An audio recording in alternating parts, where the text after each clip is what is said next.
Shalom Aleihim. Bapak Yahweh memberkati saudara sekalian.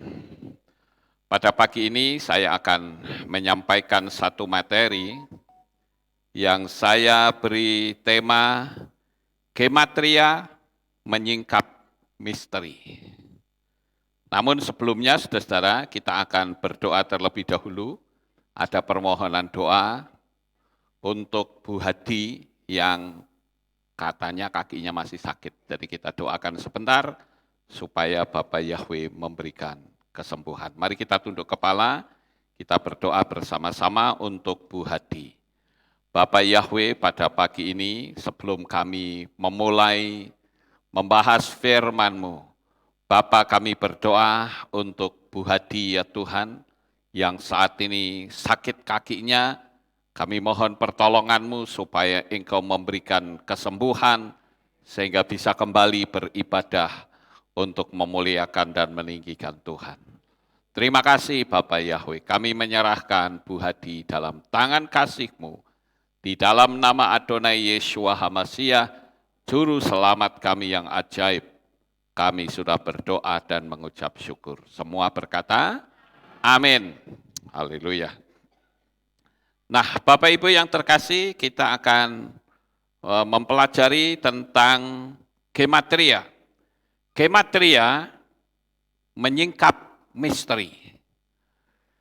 Di dalam kita belajar firman Tuhan, kita tahu bahwa ada sesuatu yang sangat unik yang Tuhan berikan kepada bangsa Israel, yaitu tentang angka gematria. Angka gematria ini bisa menyingkap banyak hal, Bapak Ibu.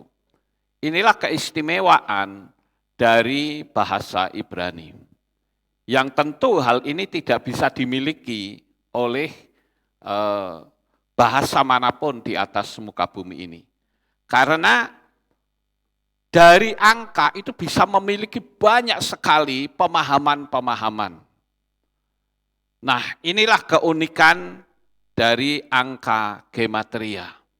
Dan betapa pentingnya angka gematria bagi kita semuanya. Kalau kita melihat, Bapak Ibu, bahwa kita ini hidup dikelilingi oleh angka-angka. Kita kos juga ada angka. Kita kos itu berapa biayanya. Kita kontrak juga ada angka. Saudara yang punya obat pun ada angka. Angka kadaluarsa. Angka perhitungan komposisi obat itu sendiri. Kemudian hari ulang tahun. Hari ulang tahun itu juga berbicara tentang angka. Kita diingatkan ya untuk kita mengingat betapa kebaikan Bapak Yahweh itu sudah diberikan kepada kita. Memang ada sebagian orang yang tidak mau ulang tahun karena dipikir ulang tahun itu tidak ada dalam kitab suci. Tapi sebetulnya kalau kita mau melihat, kita merayakan 7 hari raya saja itu sudah termasuk ulang tahun. Ulang tahun sebuah peristiwa. Memang ulang tahun manusia tidak tertulis di situ, saudara. Kenapa? Karena kita tahu bahwa yang melakukan hal itu biasanya adalah orang-orang yang tidak mengenal Tuhan, sehingga ketika mereka melakukan ulang tahun, dia bikin permintaan-permintaan yang aneh-aneh. Seperti Yohanan Pembaptis pun mati karena ulang tahun, saudara. Ya, ulang tahunnya siapa? Nah, Herodias. Dia tanya, apa yang aku minta? Aku berikan kepadaku kepala Yohanan. Lah biasanya orang di luar Tuhan itu umpa-umpaan, saudara. Sementara kita yang ada di dalam Tuhan, saat kita merayakan ulang tahun, kita akan mensyukuri betapa baiknya Bapak Yahweh. Umur kita semakin kita nambah angka, berarti semakin dekat jatah kita hidup di dunia ini. Betul nggak Bapak Ibu? Ya, jadi itulah sebabnya kenapa kita tetap merayakan ulang tahun. Dan itu tidak salah. Karena apa? Karena dalam kitab suci pun seperti itu. Orang-orang Yahudi yang sekarang pun juga tetap mereka merayakan ulang tahun.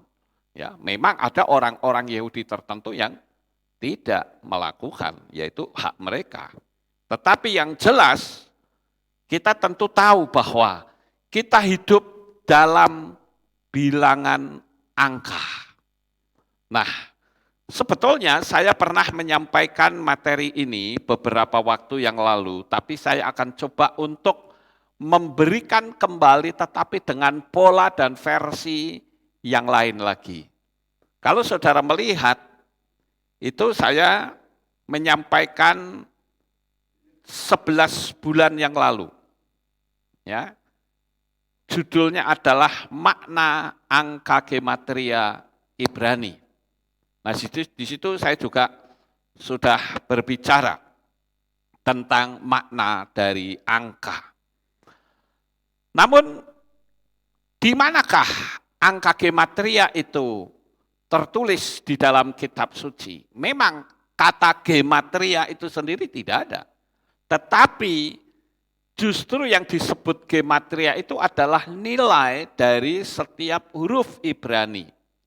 Nah, Bapak Ibu yang terkasih, saya akan ajak untuk kita membaca terlebih dahulu di dalam kitab Gilyahna atau kitab Wahyu.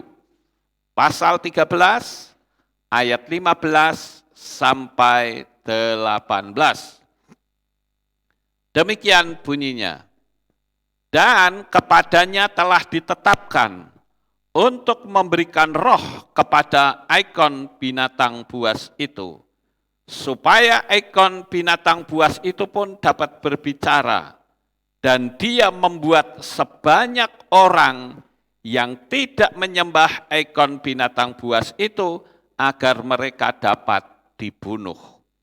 Dan dia membuat semua orang, kecil dan besar, juga kaya dan miskin, bahkan merdeka dan hamba, supaya dia memberikan kepada mereka sebuah tanda pada tangan kanan mereka atau pada dahi mereka, supaya setiap orang tidak dapat membeli atau menjual, kecuali dia yang mempunyai tanda atau nama binatang itu atau bilangan namanya.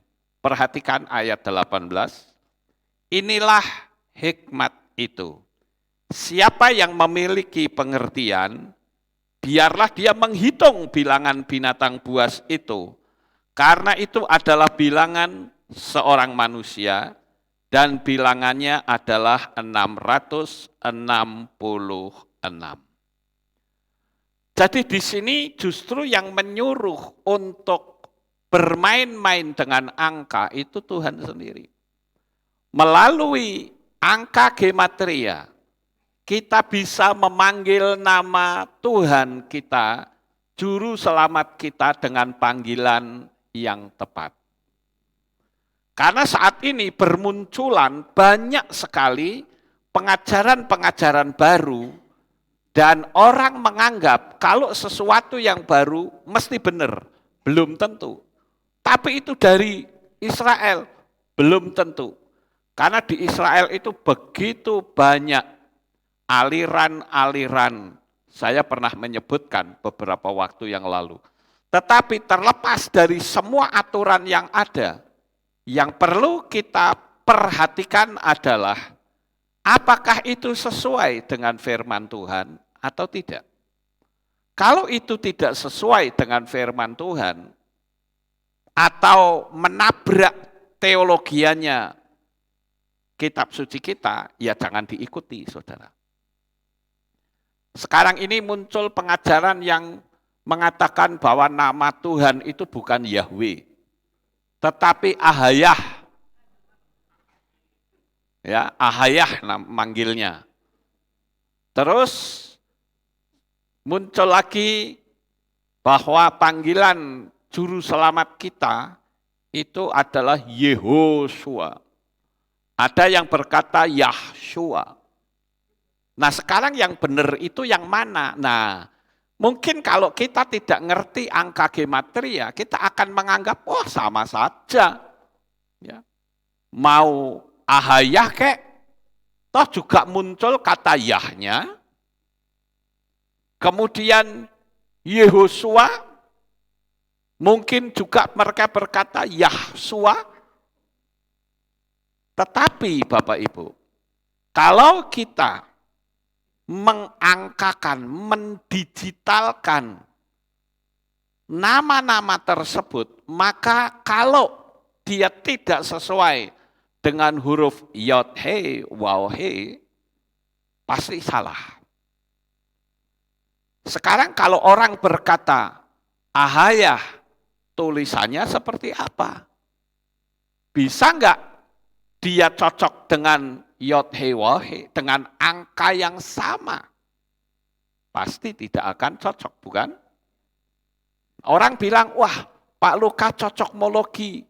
Saya jawabnya yes, memang harus dicocokkan. Karena kalau tidak cocok, mau dicocok-cocokkan seperti apa, tidak akan bisa, saudara.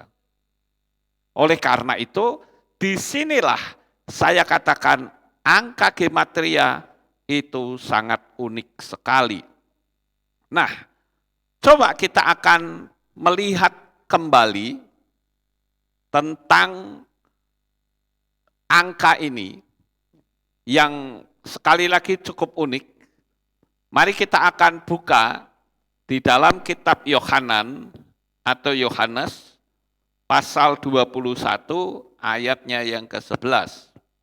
Dikatakan demikian, Simon Kefa naik dan menarik jala itu ke darat penuh dengan ikan-ikan besar, 153 ekor, dan sekalipun demikian banyak jala itu tidak koyak. Nah di sini dikatakan dia mendapatkan ikan, berapa saudara? 153. Dan itu ditulis dengan jelas, ikan-ikan besar. Kalau ikannya ikan wader atau ikan yang kecil-kecil itu sedikit ya, 153. Tapi kalau dikatakan ikan besar yang mungkin besarnya bisa sekian, waduh, pasti sangat luar biasa, bukan? Nah, Bapak Ibu yang terkasih, kalau kita melihat di sini, maka ada beberapa hal yang cukup menarik dari angka 153. Kenapa sih kok 153? Kenapa tidak 152 saja? Kenapa tidak 154 saja? Ada apa dengan angka ini, Bapak Ibu? Ternyata kalau saudara melihat ada 3 teks di atas sana, kemudian yang di tengah yang berwarna kuning, dan yang di bawah.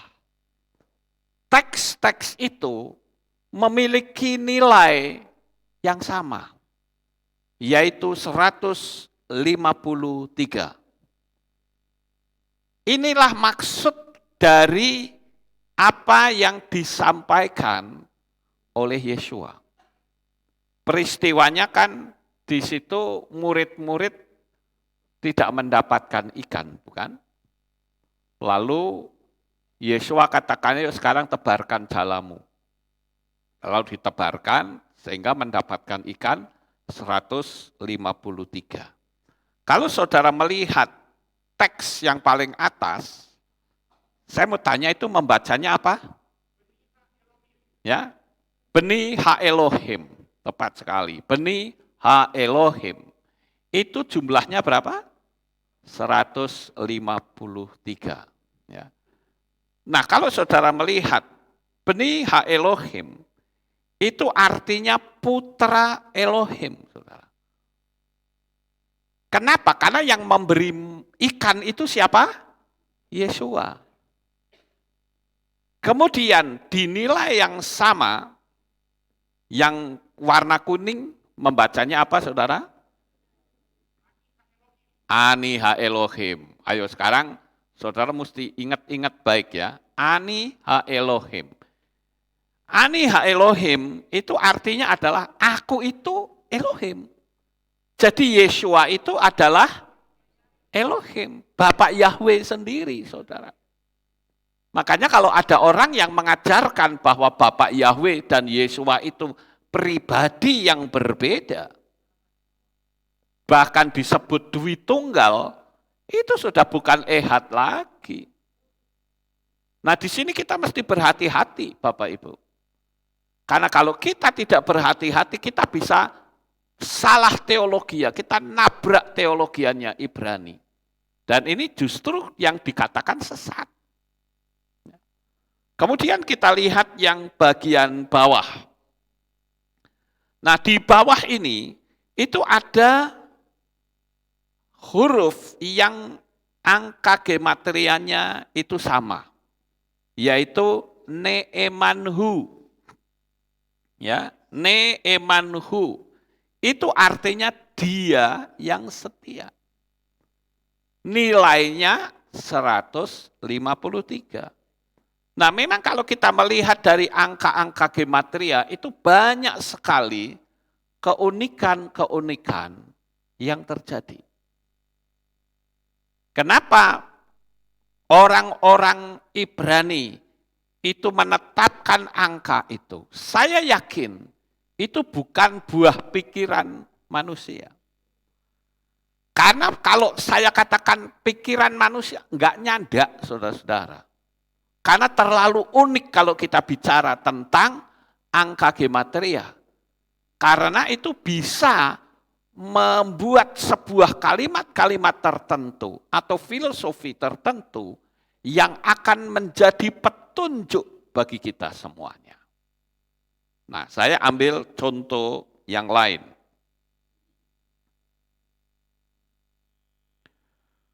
Tadi 153.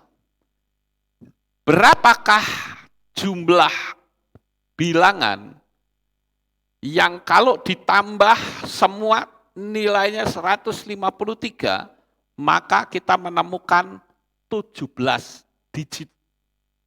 Ya, 1, 2, 3, 4, 5, 6, 7, 8, 9, 10, 11, 12, 13, 14, 15, 16, 17. 17 digit, saudara. Kalau dihitung, ternyata nilainya 153. Nah, 17 bilangan ini menggambarkan kesempurnaan Torah. Dan kalau kita melihat 17 itu adalah angka dari 10 ditambah 7. 10 itu bicara tentang peraturan Torah. Kita semua kenal yang kita sering menyebutnya the Ten Commandments. 10 perintah Elohim. Sementara angka 7 itu adalah angka sempurna. Angka 7 juga angka penundukan diri. Dan kalau kita membaca Torah, maka Torah menyebut nama Yahweh itu sebanyak 153 kali. Pertanyaannya, apakah ini suatu kebetulan? Saya yakin tidak. Semua sudah ada dalam peraturan. Sudah ada dalam buah pemikirannya Tuhan sendiri. Dan kita menemukan bagaimana tembok kota Yeriko itu juga dikelilingi oleh bangsa Israel selama 7 kali. Dikatakan 1 hari 1 kali. Nanti hari berikutnya 1 kali lagi. Hari berikutnya 1 kali lagi. Tapi nanti di hari ke-7 mereka mengelilingi 7 kali. Angka 7 itu angka keramat, saudara. Angka sempurna, angka penundukan diri. Kita juga melihat bagaimana angka 7. Kalau kita lihat peristiwanya Yeriko, itu sebetulnya jumlahnya adalah 13. Karena satu kali, sehari satu kali. Hari kedua, satu kali. Hari ketujuh, 7 kali. Kalau dihitung jumlahnya berapa? 13. Dan 13 itu adalah angka unity atau ehad yang kita kenal angka yang sangat ditakuti oleh banyak orang. Karena dianggap 13 ini adalah angka sial. Tetapi sebetulnya 13 itu adalah angka gematria dari huruf ehad. Jadi kalau ehad itu diangkakan itu nilainya 13. Makanya itu menjadi sebuah bayangan, satu filosofi muncul di situ.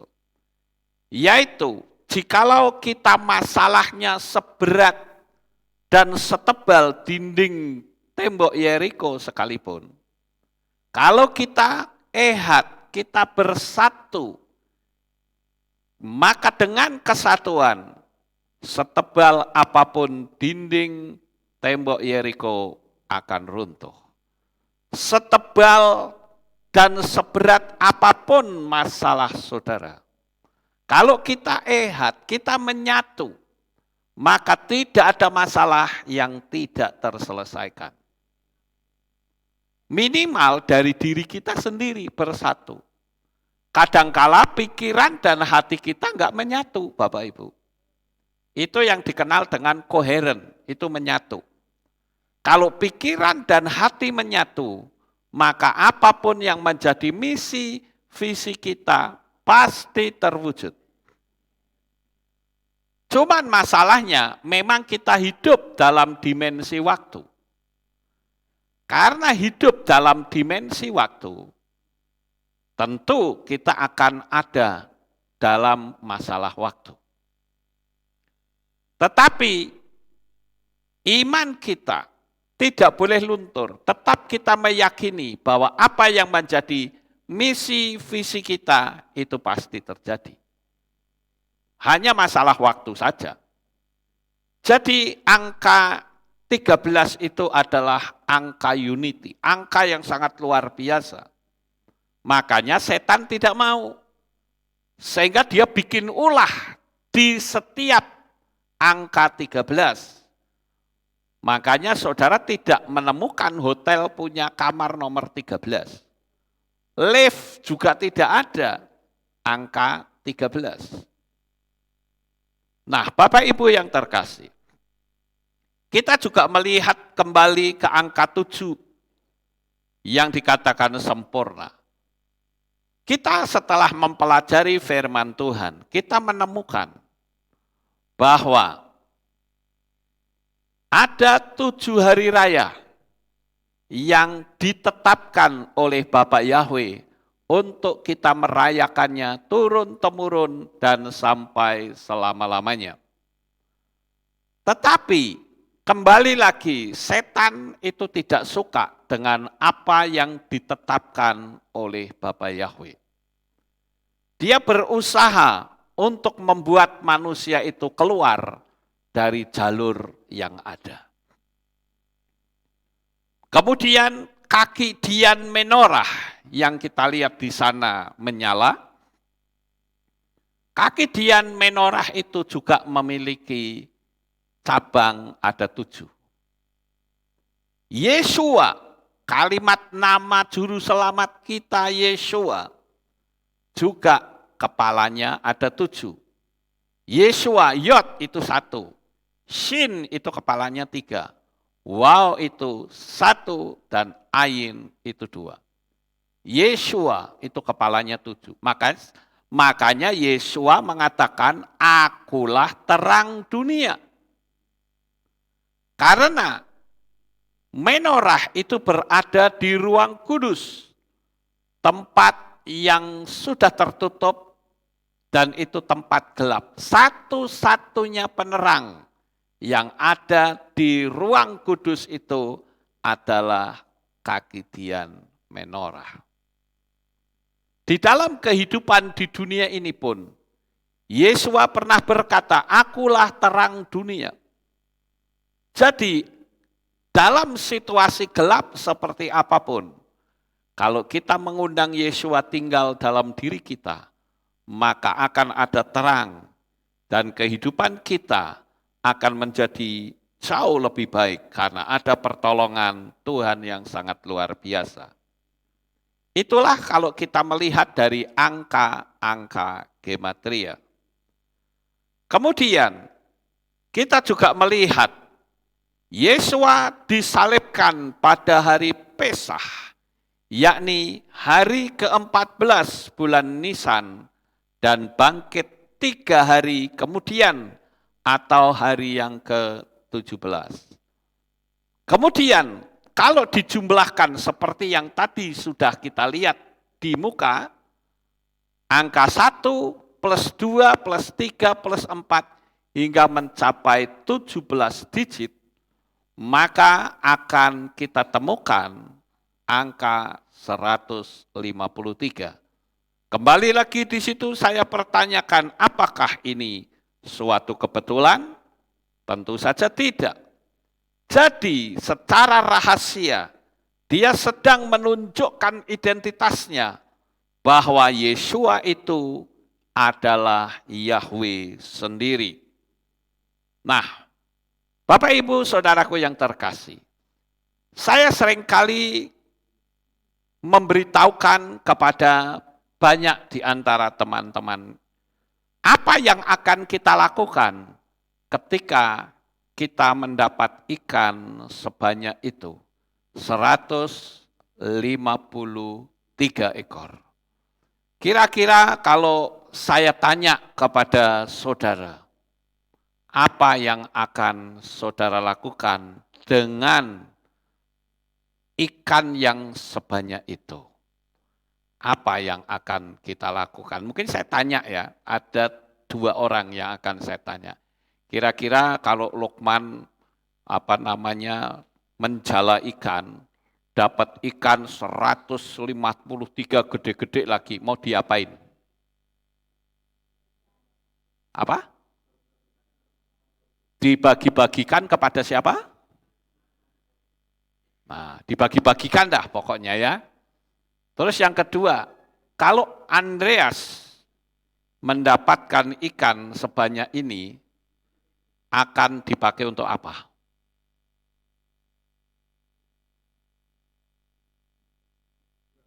Dijual.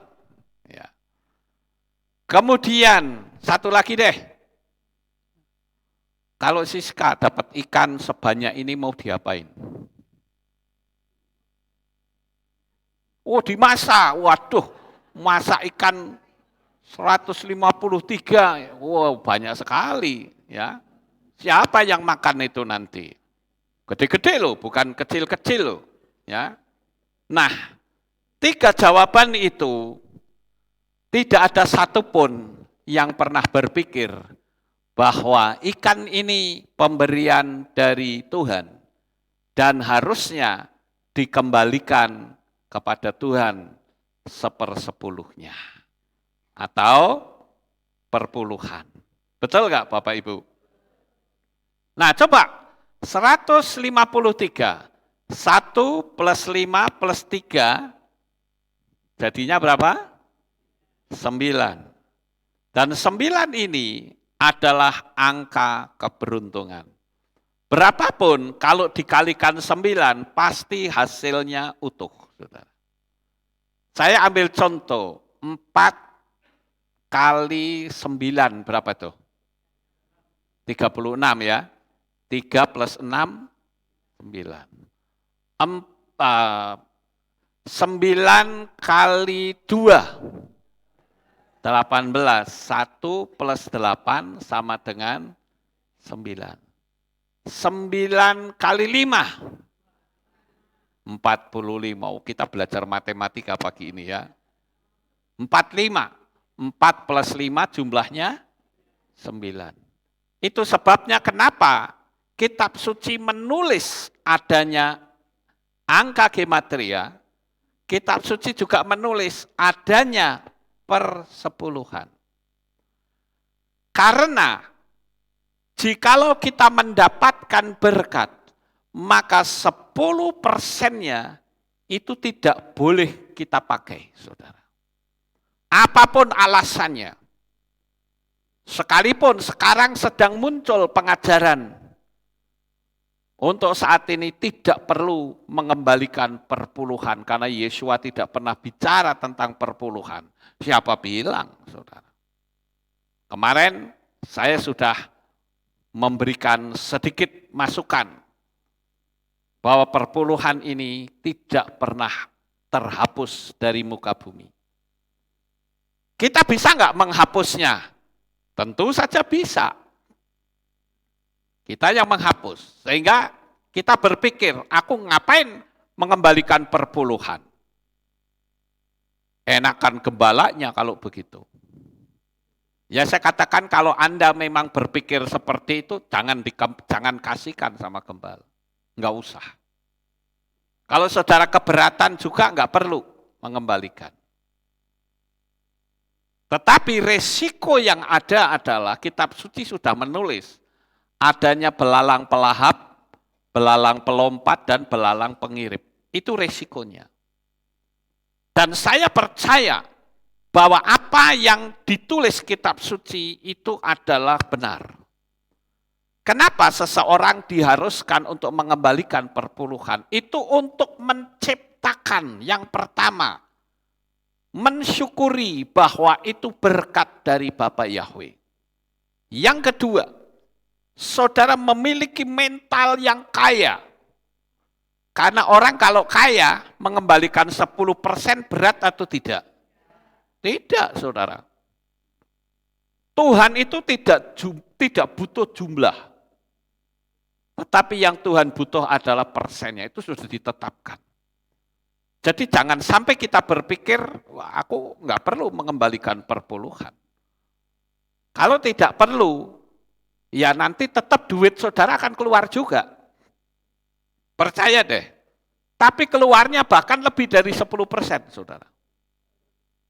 Itu sudah pasti, karena itu sebuah hukum sistemik yang tidak bisa dirubah. Cuman larinya tidak ke kehilat, larinya tidak ke gembala saudara, tidak. Tetapi larinya bisa saja ke rumah sakit.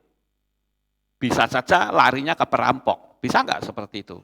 Bisa. Itulah yang digambarkan dengan belalang pelahap, belalang pengirip, belalang pelompat. Jadi sudah dicegat-cegat, saudara.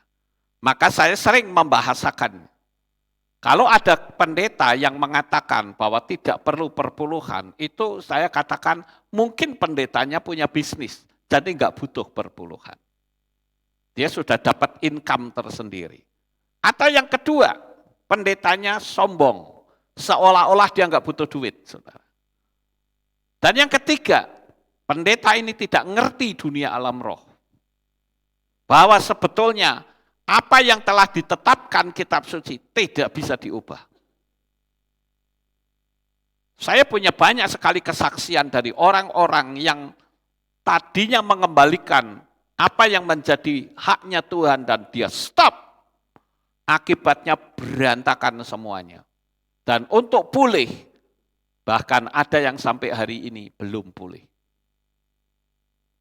Makanya, aturan dari mengembalikan ini adalah di dalam kitab Devarim atau Ulangan pasal 12 ayat 5 dan 6 dan ayat 13 sampai 14, saudara akan temukan di sana. Yang menolak Torah itu juga harusnya konsekuen. Jangan sampai dia menerima perpuluhan karena menolak Torah, karena perpuluhan itu Torah, saudara. Dan sekarang ini adalah masanya untuk kembali ke Torah. Di mana peraturan atau Torah ini sudah ditolak oleh orang-orang Kristen pada umumnya. Alasannya karena sudah digenapi. Jadi kalau sudah digenapi, sudah dilakukan, peraturannya jadi terhapus. Itu salah pengertian seperti itu. Saya sudah berkali-kali menerangkan tentang masalah ini. Sekarang kita lihat kembali ke angka 153.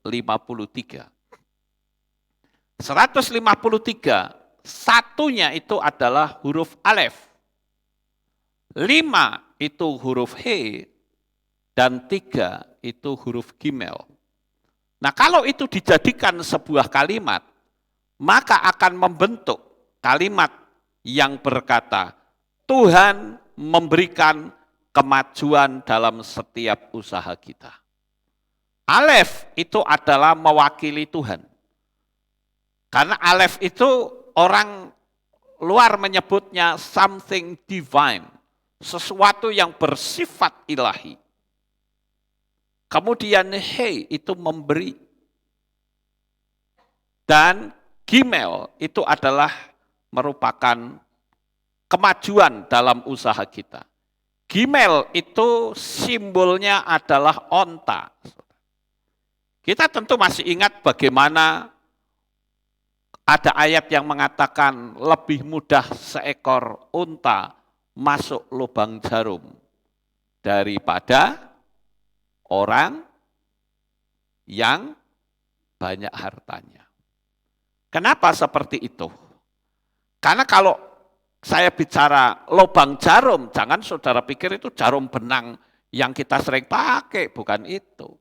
Tetapi di Israel itu ada pintu gerbang, ini zaman dulu ya, pintu gerbang yang buat nutup. Kalau dulu itu tiap kota itu ada pintu gerbangnya, saudara, untuk menghindari musuh yang menyusup masuk pada malam hari. Maka itu ada tembok yang mengelilingi, kemudian ada pintu yang menutup, itu pintu gerbang. Nah, di samping pintu gerbang itu ada pintu yang kecil, yang hanya bisa dimasuki itu pas-pasan. Onta kalau mau masuk harus dia deprok dulu, kemudian barang-barangnya harus dikeluarkan dulu, baru bisa masuk. Itulah yang disebut dengan pintu lubang jarum. Jadi bukan jarum itu, kalau jarum mau bulunya onta saja nggak masuk, saudara. Ya. Jadi itu maksudnya seperti itu. Jadi kita harus memahami akan pola Ibrani. Kemudian tadi kita melihat alef, he, dan gimel. Alef itu artinya Yahweh penguasa langit dan bumi. Dan dia menciptakan semuanya sampai hari ke-6. Alef itu adalah gabungan dua huruf. Huruf yod dan huruf waw. Kemudian he. He ini adalah gabungan antara yod dengan huruf dalet. Inilah yang dikatakan antara memberi dan menerima. He itu dikatakan hineni, atau ini aku Tuhan, aku ada di sini. Bentuk pasnya atau pastennya adalah hayah, dan bentuk presentnya adalah hove, dan bentuk future-nya adalah hiyah. Dia selalu ada, baik di masa lalu, masa kini, dan masa yang akan datang di atas hidup saudara. Yakinkah bahwa Bapa Yahweh sejak kita menerima Dia, bahkan kita dimeterai atas namanya, maka Dia selalu mendampingi hidup saudara. Dia juga yang akan melindungi perekonomian saudara. Makanya kenapa saya katakan, ketika kita percaya kepada Bapa Yahweh harus dimeterai atas namanya, bukan termeterai atas nama asing dari Arab dan Yunani. Inilah pentingnya, maka kenapa dengan kita belajar gematria, maka kita bisa memiliki banyak sekali pemahaman-pemahaman yang penting. Kemudian gimel. Gimel ini adalah onta atau camel. yang gambarnya adalah kaki yang sedang berjalan, ini bicara tentang progress movement atau gerakan yang maju. Disitulah pentingnya kita melihat bagaimana Bapa Yahweh itu sangat unik untuk kita sama-sama pelajari Bapak Ibu. Metode-metodenya sangat aneh. Nah, pagi ini saya ingin mengajak untuk kita bermain-main dengan angka. Saya membutuhkan 3 orang untuk bisa maju ke depan. Ada yang mau enggak? 3 orang maju ke depan. Siapa yang mau maju ke depan? Saya mau hitung-hitungan nih. Saya bawa kalkulator nih, saudara.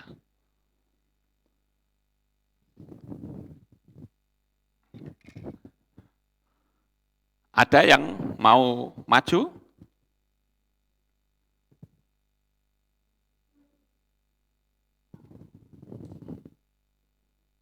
Ya, Dio, kemudian 2 lagi, siapa yang mau? Silakan.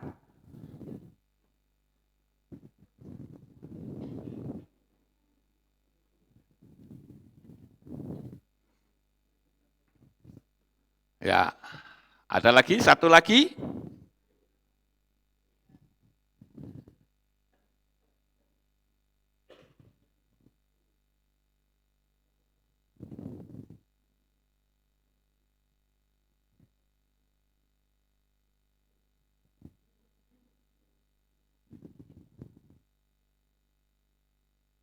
Ada nggak yang mau 1 lagi?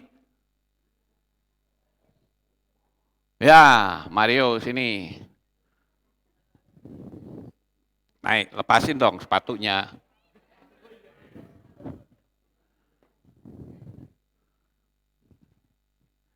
Ya, oke. Ini nggak ada rekayasa ya. Tidak ada rekayasa. Kalau saya bilang 2 digit, berarti ada 2 angka yang dimasukkan. Saya bilang 3 digit, berarti 3 angka. Nah, sekarang Mario, kamu ketik 2 digit kali 3. 2 digit kali 3. Terserah angkanya bebas, mau berapapun.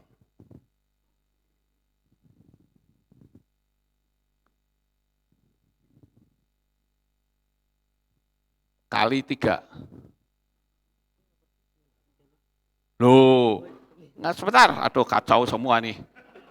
Kamu bisa nggak?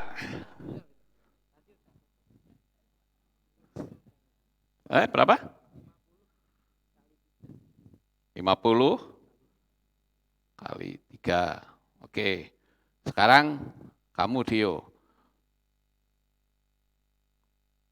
Ditambah 2 digit.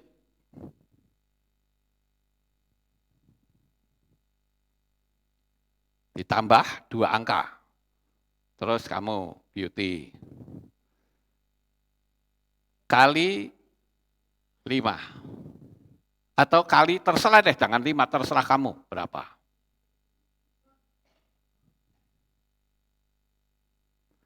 Terus sama dengan berapa jumlahnya?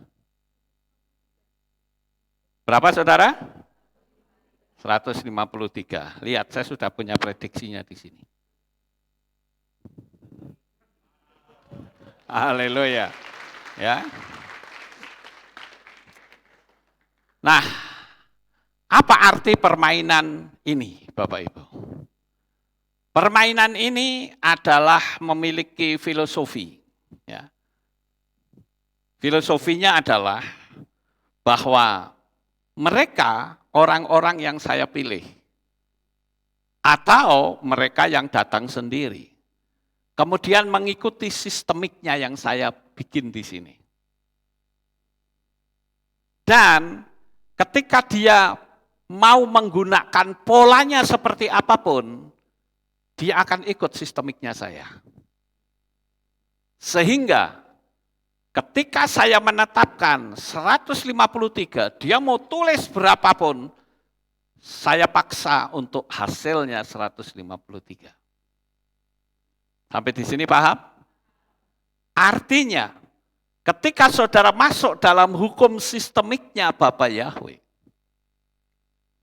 maka yang terjadi adalah saudara mau pakai cara apapun, maka ketetapan yang Bapa Yahweh sudah berikan tetap menjadi milik mereka.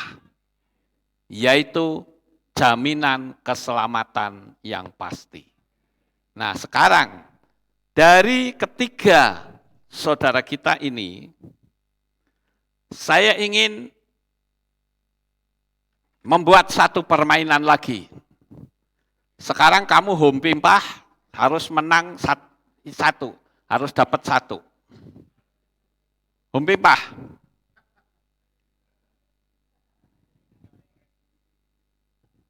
Yang menang beauty, oke maju sini. Nah saudara lihat, di tangan saya ini ada angka. Angka berapa ini? 50. Ya.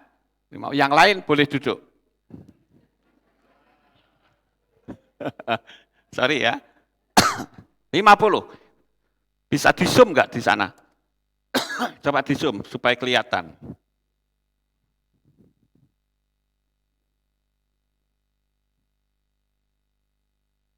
Angka 50 ya. Oke. Sekarang beauty begini. Nah, kalau dia minta kepada Bapa Yahweh pasti memberikan. Oke? Nah, sekarang perhatikan. Lihat. Dibuka.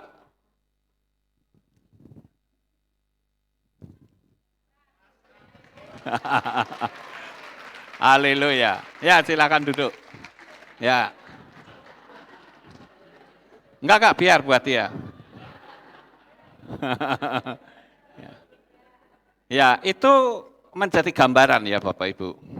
Bahwa bagi Tuhan untuk mengubah angka itu mudah. Jadi, Bapak Yahweh itu sanggup memberkati kita dengan cara apapun. Ya. Yang membuat kita ketakutan itu adalah gaya berpikir kita. Ya, Bapak Ibu. Itu adalah filosofi dari apa yang tadi kita sudah sama-sama lihat. Nah, bicara tentang angka itu menyangkut dunia alam supranatural. Nah, coba saudara perhatikan ini. Ini unik sekali, saudara. Jarak antara Magelang ke Yahukimo dan Pulau W secara alam supranatural membentuk kalimat I am who I am. Kalau kita mau hitungkan pakai angka gematria. Kenapa kok Pulau W dengan Yahukimo? Karena ada dua kalimat, Yah dan W. Dan ternyata diambil di tengahnya itu kota Magelang. Jarak antara Magelang dengan Pulau W itu 2.218 km. Sementara dari Magelang ke Kabupaten Yahukimo itu 2.356 km. Jaraknya enggak jauh-jauh amat antara satu dengan yang lain. Ya, Bapak Ibu. Dan kalau kita hitung dalam penjumlahannya, nah ini saya dapat dari mana? Dari Google Map. Ya. Maka kalau dijumlah 3.256 ditambah 2.281 akan mendapatkan nilai 1038.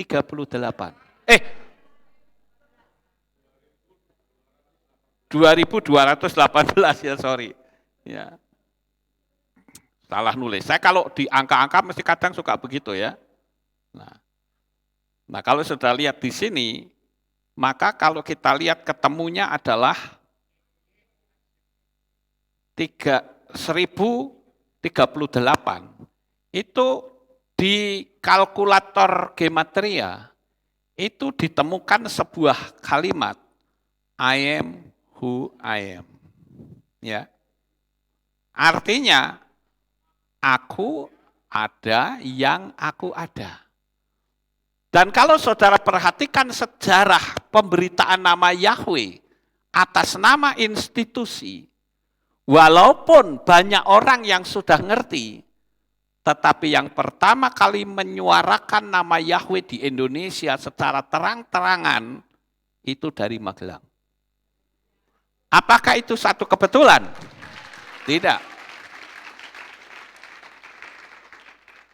Jadi sekalipun kita dihujat, dicaci maki, disesat-sesatkan, jawabannya tetap sama.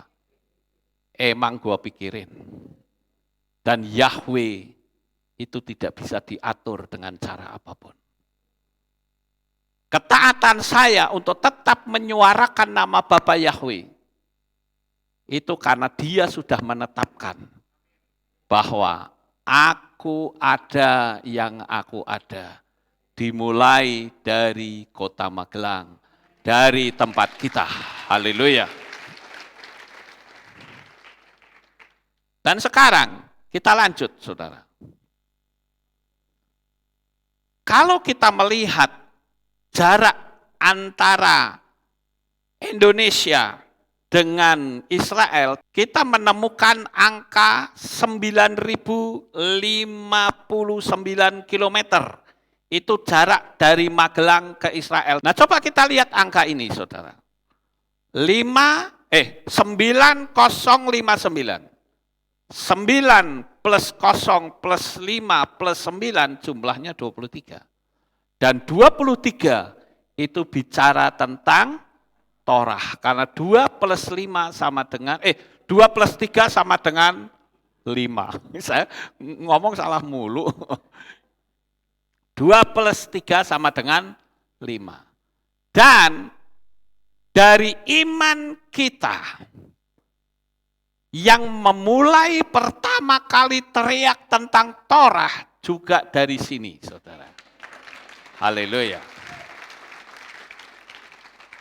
Bahkan dulu ketika kita memanggil nama Yahweh yang pertama kali di tahun 2000. Jadi sudah 23 tahun yang lalu. Orang, ya boleh tepuk tangan, haleluya. Orang berkata, hati-hati jangan masuk ke gerejanya Pak Lukas, katanya. Karena Anda akan digiring untuk masuk ke Torah. Dan nyatanya Tuhan sendiri yang menetapkan, memang kita harus kembali ke Torah. Pertanyaannya adalah, apakah ini suatu kebetulan? Tidak. Dunia alam roh sudah merekamnya, saudara. Kenapa kita harus melihat dari angka-angka ini? Karena kita itu tahu bahwa masa kedatangan Tuhan yang kedua kali itu sudah sangat dekat.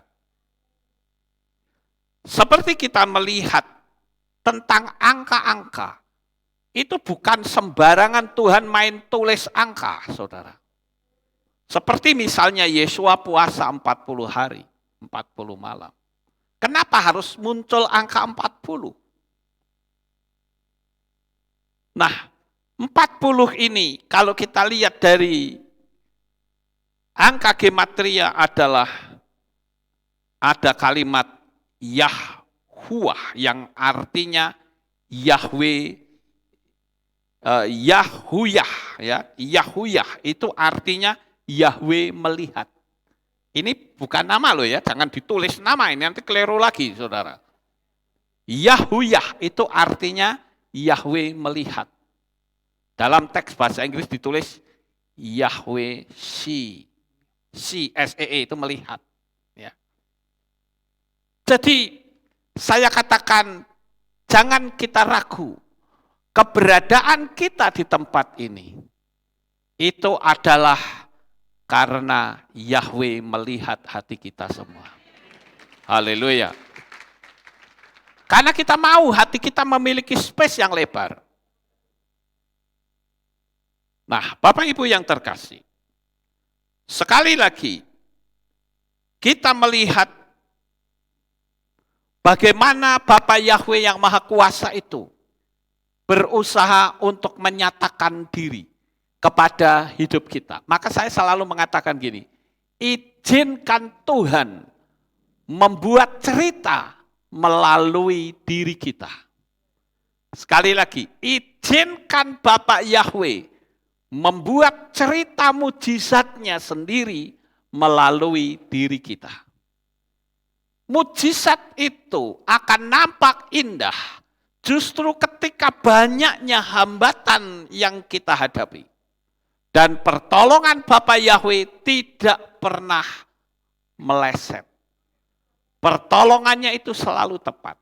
Jadi kalau kita tahu pemahaman yang seperti ini, ngapain kita pusing dan khawatir, cemas? Nggak ada yang perlu dikhawatirkan, tidak ada yang perlu dicemaskan. Tidak salah pula kalau saya mengatakan kita sedang membangun kehilat yang terbesar dan terindah di dunia. Ada orang yang kasih komentar sama saya begini, saudara. Loh, Pak Lukas kan mengakui kedatangan Tuhan sudah hampir. Yes, saya mengakui. Tapi kenapa bangun kehilat besar-besaran? Lah kalau nanti rapture kan ditinggal, Pak. Betul. Sekalipun itu ditinggal, setidak-tidaknya saya bisa mempersembahkan yang terbaik untuk Bapak Yahweh. Tidak salah, bukan? Daripada ketika kita ketinggalan, ketika seseorang ketinggalan, maaf kalimat kita saya hapus. Ketika seseorang ketinggalan, apakah saudara pikir orang itu bisa menempati rumah sebesar apapun, semewah apapun, semahal apapun rumah itu? Tidak bisa, saudara. Karena nanti akan muncul sebuah peraturan baru. Bahwa semua harus mengikuti pola globalis. Yaitu mengikuti one world religion. Saya ngomong seperti ini serius, saudara. Waktu kita hidup di dunia sudah tidak lama lagi. Kalau saudara melihat beberapa waktu yang lalu, kembali dunia digemparkan dengan deklarasi bersama tentang one world religion. Beberapa tahun yang lalu sudah pernah terjadi. Diresmikan di Jepang. Dan ini semakin lama semakin mengerucut. Dan kalau saudara melihat dari apa yang kita perhatikan di sini, Bapak Ibu, ada sesuatu yang sangat luar biasa yang Bapak Yahweh sedang lakukan bagi kita. Yaitu apa? Dia sedang mempersiapkan para mempelainya, saudara dan saya, untuk kita menyongsong Tuhan di awan-awan yang permai. Haleluya. One world religion. Sekarang malah muncul lagi agama baru. Saya agak lupa, tapi percampuran antara Islam dan Kristen. Lupa saya namanya itu. Iya, Kristen Muhammadiyah, betul. Krismuh itunya, apa singkatannya? Kristen Muhammadiyah. Betul, saudara. Inilah embrio dari yang namanya one world religion.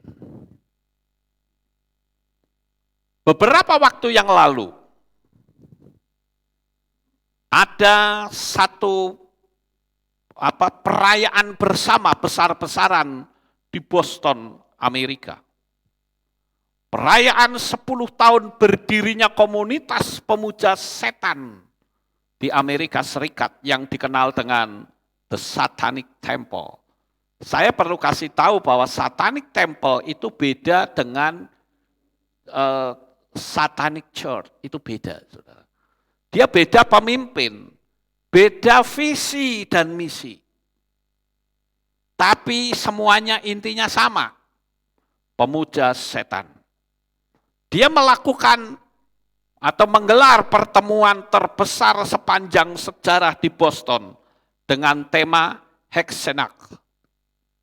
Hexennacht ini yang di dalam bahasa Jerman berarti malam penyihir. Mereka mengklaim kalau saat ini mereka mendapatkan anggota baru, 2.500 yang bergabung menjadi pemuja setan sebagai sosok yang baik. Pemerintah Amerika juga sekarang sudah resmi mengakui The Satanic Temple sebagai agama baru. Ayo, sekarang kita mau ngapain, saudara? Ini jangan kita anggap remeh. Saya selalu memberikan info-info yang update. Karena saya tidak mau jemaat Aleph Tau menjadi jemaat seperti katak dalam tempurung. Tapi saya ingin saudara cerdas, saudara pintar. Karena dunia sekarang sedang meningkatkan banyak hal, termasuk dalam dunia setan. Oleh karena itu, berhati-hatilah. Kuatkan dan teguhkan iman saudara. Waktunya sudah tidak lama lagi. Kalau saudara melihat gambar di sebelah kiri, itulah yang dikenal dengan Baphomet. Itulah yang kelak akan menjadi pusat pemujaan dunia. Bagi orang-orang yang ketinggalan, mereka diharuskan mengikuti aturan yang harus menyembah si kambing hitam. Bukan sound the sheep, saudara. Tetapi itu Baphomet. Kalau sound the sheep kan lucu. Ya, ini enggak lucu, saudara. Bahaya ini. Siapa yang tidak mengikuti aturan, maka Anda akan dianggap sebagai teroris. Dan semua aset yang saudara miliki akan disita. Dan saudara tidak boleh tinggal di rumah saudara sendiri. Bagaimana kalau itu terjadi pada seseorang yang tertinggal? Tiap-tiap hari hidup mereka akan diwarnai dengan ketakutan yang luar biasa. Karena firman Tuhan semuanya nanti akan tergenapi. Bagaimana yang nantinya akan ada penyiksaan besar-besaran. Dan yang lebih cilakalanya lagi Bapak Ibu, karena orang-orang yang masuk dalam the Great Tribulation atau masa kesusahan besar, tidak ada satupun yang mati ketika disiksa. Karena kitab suci mengatakan maut lari meninggalkan manusia. Alasan-alasan inilah yang seringkali saya katakan kepada mereka yang nyinyir, yang mengatakan katanya pengangkatan, kok bikin kehilat besar-besaran, berani mengklaim yang terindah lagi. Loh kalau kita memberi yang terindah untuk Bapak Yahweh apa salah? Ya tidak, justru ini menjadi visi besar kita dan itu sangat menyenangkan Bapak Yahweh. Ini belum seberapa dibanding dibanding bait sucinya Salomo. Bait sucinya Salomo itu nilainya triliunan, saudara. Kita belum sampai nilai itu. Tapi setidak-tidaknya saya katakan, Tuhan ini loh aku persembahkan. Ini milikmu. Dan ini adalah engkau yang pakai anak-anakmu untuk bisa seperti itu. Hanya orang yang hatinya cinta kepada Bapa Yahweh yang punya nyali, punya keberanian. Kalau kita lihat ini kondisi itu mengerikan sekali. Pengurangan penduduk sedang terus dijalankan. Saya berharap ucapan ini tidak membuat di take down video saya. Tapi kalau di take down ya sudah. Ya. Kemudian kita lihat saudara, ada monumen The Ten Commandments. Itu ternyata yang ada di Oklahoma ini tetap berusaha untuk digulingkan, diganti dengan patung Baphomet tadi. Dan kalau saudara pergi ke Google, masuk ke tabs gambar, saudara ketik kata Baphomet, saudara akan muncul melihat gambar-gambar Baphomet itu ada di mana-mana tersebar di seluruh Amerika. Jangan main-main saudara. Maka saya katakan Amerika sekalipun presidennya idiot, dia atau Amerika tetap jalan. Nah sekarang ini yang saya mendengar secara perekonomian Amerika sudah kolaps. Hutang Amerika itu sangat besar. Amerika sudah kalah dengan China. Belum lagi kita melihat dari sisi yang lain, yaitu Indonesia sekarang sudah mengalami krisis yang namanya LGBT. LGBT ini sudah mulai muncul di Indonesia. Dan itu bikin hati kita miris, saudara. Di Amerika sendiri sekarang sudah disahkan LGBT secara hukum itu legal.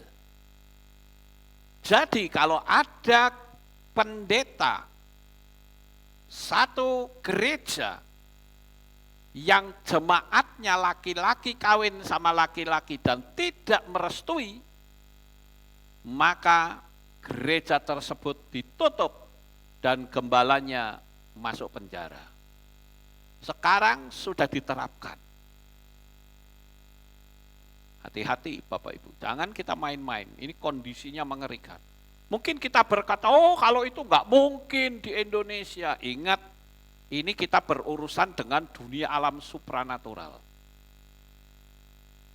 Sekarang faktanya, ketika sistemik pemasangan triple six terjadi di Indonesia, nyatanya banyak pendeta yang tak berdaya. Dicekam rasa takut dengan ancaman-ancaman murahan. Kita sebagai anak-anak Bapak Yahweh harus tetap berpegang teguh. Waktunya sudah tidak lama lagi. Krisis LGBT di Indonesia ini luar biasa. Jangan saudara pikir Indonesia ini tenang-tenang saja. Tidak, saudara. Kemarin saya melihat lagi di YouTube, saudara. Ada salah satu calon presiden yang dieluk-elukan dari kelompok LGBT. Saudara bisa lihat sendiri di di YouTube, saudara. Atau di Google, saudara ketik aja. Sebetulnya saya ingin menayangkan beberapa video, khususnya tentang yang tadi itu, saudara. Satanic Temple. Tapi saya pikir daripada nanti kita kena copyright, ya lebih baik saudara lihat sendiri saja di YouTube. Itu informasinya sudah sangat mengerikan. Dan sekarang mereka berusaha untuk menyusup masuk, sehingga semua parlemen ya akan dikuasai oleh mereka. Dan itu tandanya waktu untuk memerintah sudah tidak lama lagi. Sekali lagi, memang kejadian ini marak sekali di Amerika. Orang protes, orang-orang Kristen protes, tapi bisa apa? Mereka cuma protesnya, cuma pasang spanduk, cuma teriak-teriak tok. Ada orang yang mengatakan begini sama saya, Pak Lukas tolong doain, supaya peristiwa-peristiwa ini jangan terjadi. Saya bilang saya doakan. Tapi justru saya berdoa supaya cepat terjadi. Karena apa? Itu sudah dinubuatkan dalam kitab suci. Apa yang sudah dinubuatkan itu pasti terjadi. Semakin cepat terjadi, semakin cepat kita akan rapture. Dan saya katakan, ketika saudara mau tetap bertahan dalam iman teguh, saya percaya kita akan rapture bersama-sama di awan-awan yang permai. Sukses besar untuk saudara. Bapak Yahweh memberkati. Haleluya. Kita tunduk kepala, kita berdoa. Kami mengucapkan terima kasih dan syukur kepadamu ya Bapa. Pada pagi hari ini kami bersama-sama telah mendengarkan renungan firman-Mu. Biarlah apa yang kami sama-sama renungkan menjadi berkat, sehingga kami menjadi semakin lebih sungguh-sungguh lagi. Karena kami tahu pegangan hidup kami tidak lain adalah Bapa Yahweh di dalam Adonai Yeshua HaMashiach. Jangan sampai kami tersesat. Jangan sampai kami ketinggalan. Waktunya sudah tidak lama lagi. Kami akan turuti kemauan-Mu ya Bapa. Terpujilah Engkau. Di dalam nama Adonai Yeshua HaMashiach kami berdoa. Amin. Haleluya. Kita akan dengar pengumuman.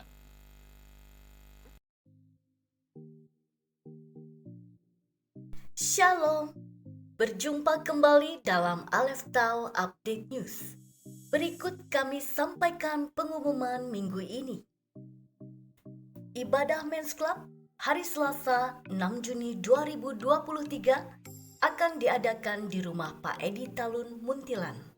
Saudara yang ingin mengikuti ibadah diharapkan untuk berkumpul di Kehilat pukul 4:30 sore. Berangkat pukul 5 sore on time.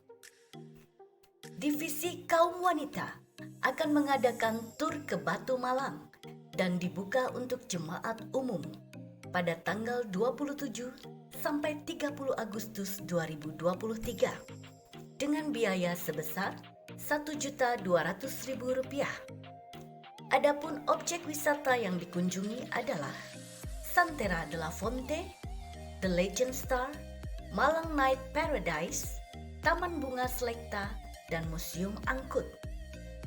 Bagi Bapak, Ibu, Saudara yang ingin bergabung, bisa menghubungi Bu Yayang di nomor 0813 2851 3333. Dibuka kesempatan bagi Bapak, Ibu, Saudara yang ingin bergabung dalam pelayanan Praise and Worship, baik WL, singer, musik, dancer, multimedia, dan sound. Dapat mengikuti kelas pujian yang akan dimulai pada hari Kamis 8 Juni 2023 pukul 6 sore di Kehilat.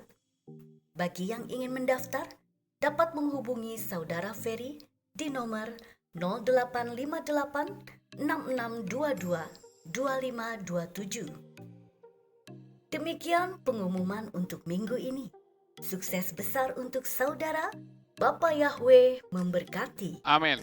Ya, itulah pengumumannya.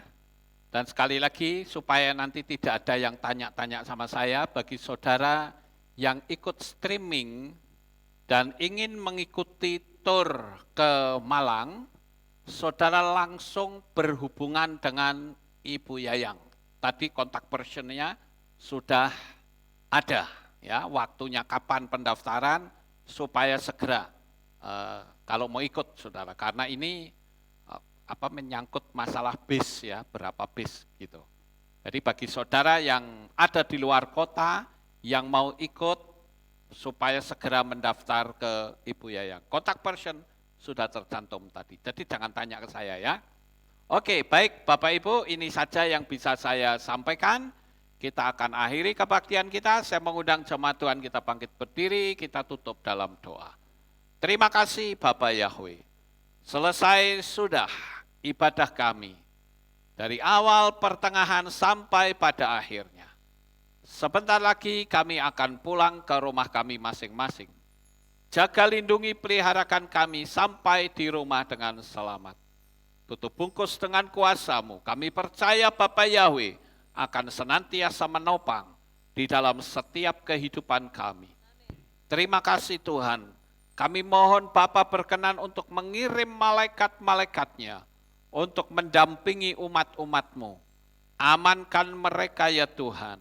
Waktu yang sangat singkat ini kami akan pergunakan untuk lebih dekat, lebih setia kepadamu. Terpujilah Engkau di dalam nama Adonai Yeshua HaMashiach. Kami sudah berdoa dan mengucap syukur. Mari kita angkat tangan kita dan kita akan menerima berkat Kohanim. Haleluya. Yevarecheka Yahweh wa yismereka.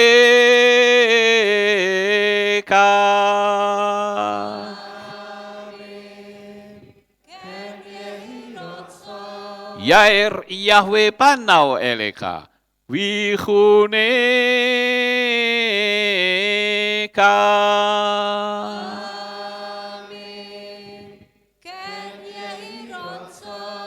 Yesa Yahweh panau eleka wa yashem lecha shalom.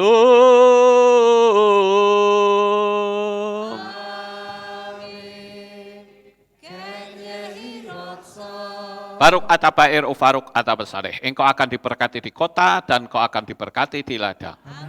Baruk peripit nih kau friat matka ufri sehem teka Syekar ala peka wa esterot soneka.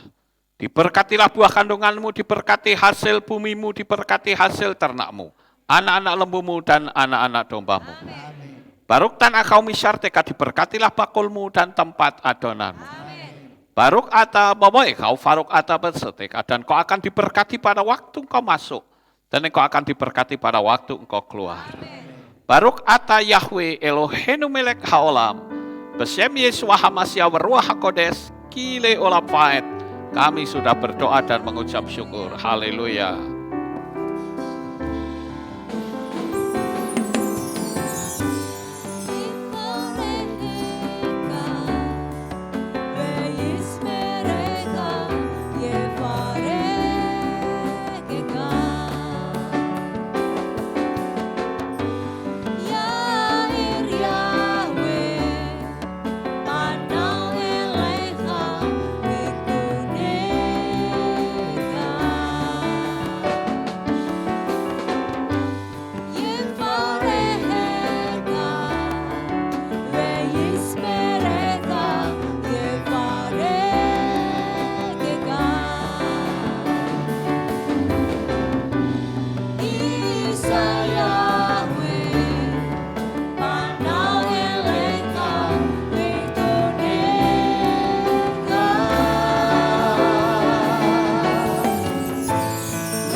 Shalom, shalom.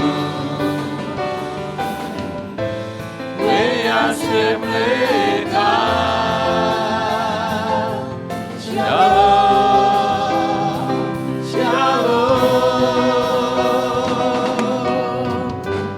Yevarecha, we'yismerecha, yevarecha. Saudara tetap ada di tempat dulu. Ada satu yang kelupaan. Hari ini adalah hari atau minggu pertama. Saudara duduk dulu ya. Oke, duduk dulu saudara. Ya, hari ini adalah hari pertama di bulan Juni. Seperti biasa kita di hari pertama memberikan persembahan tatangan. Dan bagi yang ulang tahun di bulan Juni, nanti silakan maju ke depan ya. Oke, siapa yang ulang tahun bulan Juni silakan maju ke depan, kita berdoa lagi. Ya, silakan maju ke depan.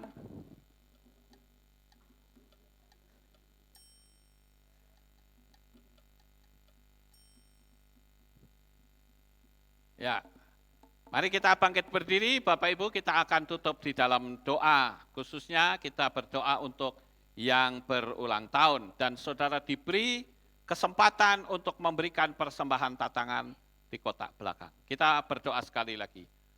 Bapak Yahweh, sebelum kami pulang, kembali lagi saya berdoa untuk anak-anak-Mu yang berulang tahun. Ya Tuhan, Engkau memberikan berkat dan mujizat buat mereka semua. Agar Bapak Yahweh senantiasa memberkati, sehingga anak-anak-Mu yang berulang tahun mendapatkan hadiah istimewa daripada-Mu. Kami percaya Bapak Yahweh menyatakan mujizat dan kuasa-Nya. Terima kasih ya Tuhan. Kami mohon Bapa yang masih sekolah juga Tuhan berkati. Apa yang mereka lakukan dibuat Engkau menjadi berhasil. Tuhan memberikan kado istimewa sehingga anak-anak-Mu bersukacita di dalam Engkau. Bentar kami mau pulang, juga Tuhan anak-anak-Mu yang akan memberikan persembahan tatangan untuk pembangunan Kehilat, Tuhan berkati tangan-tangan mereka semua. Terima kasih ya Bapak Yahweh, inilah doa syukur yang kami naikkan kepadamu di dalam nama Adonai Yeshua HaMashiach, Juru Selamat kami yang ajaib. Kami sudah berdoa dan mengucap syukur. Semua yang percaya berkata, amin. Haleluya. Selamat pulang, Bapak Yahweh memberkati, selamat beraktivitas. Bapa Yahweh yang Maha Kuasa, terima kasih atas kehadiran Bapak Ibu Saudara sekalian dalam ibadah bersama kami di Kehilat Alef Tau Magelang. Doa saya Bapak Yahweh memberkati dengan kesehatan yang sempurna, damai sejahtera dan berkat materi yang semakin melimpah. Kami menunggu kembali kehadiran Bapak Ibu Saudara sekalian pada jam yang tersedia. Hari Sabat jam 5 pagi, hari Minggu jam 6 pagi, hari Rabu jam 6 sore. Siap sedialah sebagai mempelai Hamashiach untuk menyambut kehadiran mempelai pria kita yaitu Adonai Yeshua HaMashiach di awan-awan yang permai. Amen lehitraot. Shalom, sampai jumpa kembali.